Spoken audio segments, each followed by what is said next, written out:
students, welcome back to my channel. Today we're going to learn some important concepts like heartbeat, cardiac cycle, blood pressure, pulse and pacemaker. So let's learn. Let's recall the names of the chambers of the heart. The names of the chambers of the heart are atrium or auricle and ventricles are the bottom chambers. So upper atrium, right side and left side. Same way ventricles on the bottom. Now, what exactly is a heartbeat? Heartbeat is consisting of few steps. Alright.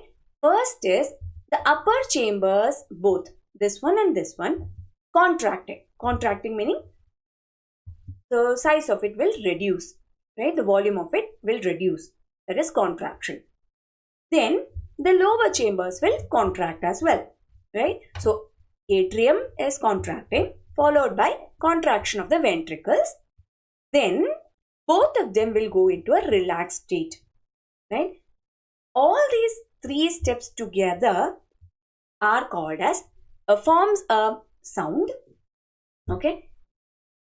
Why is it forming a sound? It's forming a sound because the valves here, valve number 1, which is bicuspid and tricuspid valve, as well as the semilunar valves will open and close, isn't it? The closing of the valves will produce LUBB sound.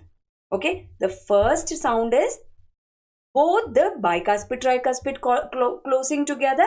Why is it closing? So because the upper chambers have contracted, all the blood has flown to the lower chambers. Now this door, which is the valve, right, bicuspid and tricuspid valve, will close it off. That closing makes the first sound LUBB. Then once the ventricles contract, what happens? The blood would have passed on to the arteries. Which are the arteries? One side aorta, one side pulmonary artery. Then the semilunar valve will close off. That will cause another sound, DUBB. So LUBB and DUBB forms the heartbeat. Okay, so what are the sequences that are happening during heartbeat? Contraction of the atria, contraction of the ventricle, then relaxation of both chambers. They all take up a particular amount of time as well. Okay, so those numbers you just have to know it. First, atrium contraction takes 0.1 second, ventricle contraction takes place 0.3 second, and relaxation takes 0.4 seconds. Together, because of the contraction and closing of the valves produces the LUBB sound, and then the whole event, okay, the whole series we call as heartbeat. Now, in this, how many steps happened? The whole sequence of events. What all were the events? Systole means contraction of atria, contraction of ventricle, relaxation of atria and ventricle. All these series of events happened, right? So it keeps on happening. Every time one whole heartbeat is completed, LUBB and DUBB, because contraction of atria happened, contraction of ventricle happened, relaxation happened. That is, all three things happen, producing the LUBB sound. One time it happens, that once completion of the entire set of events, we call as cardiac cycle. Okay, it keeps on repeating, right? So I hope what is heartbeat is clear, cardiac cycle is clear. Now let's see what is pulse. The blood is flowing through the artery on the left hand side into the aorta, right hand side into the pulmonary artery, right?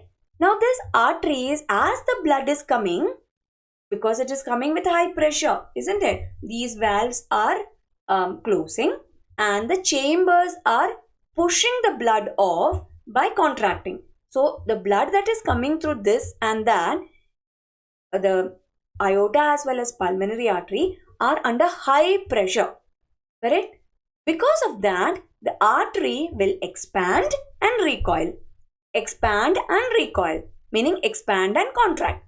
So this expansion and contraction of the artery wall, because blood is flowing through it with high pressure, this expansion and contraction is called as pulse.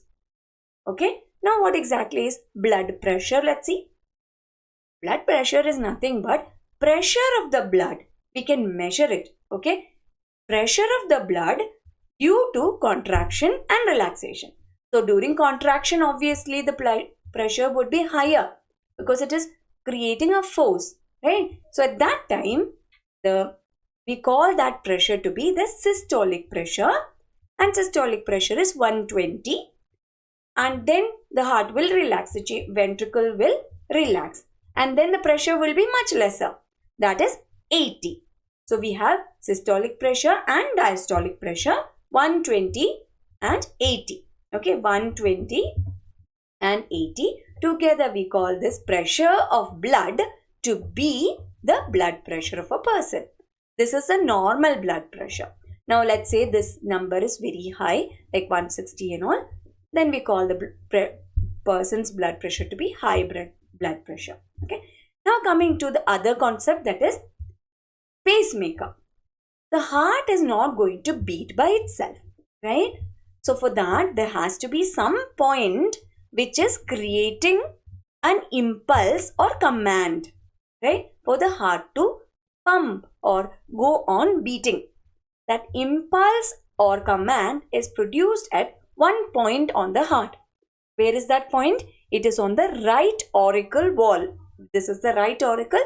Its wall, there is a point called as sinoatrial node. This point creates the command or the impulse, telling the heart to beat. That is called as the pacemaker of the heart, otherwise called as SAN. That is a natural pacemaker. Now, if this is not working, something artificial needs to be put in, and then we call that as the artificial pacemaker. I hope the concepts are clear. If you have any doubts, please ask in the comment box. Thank you.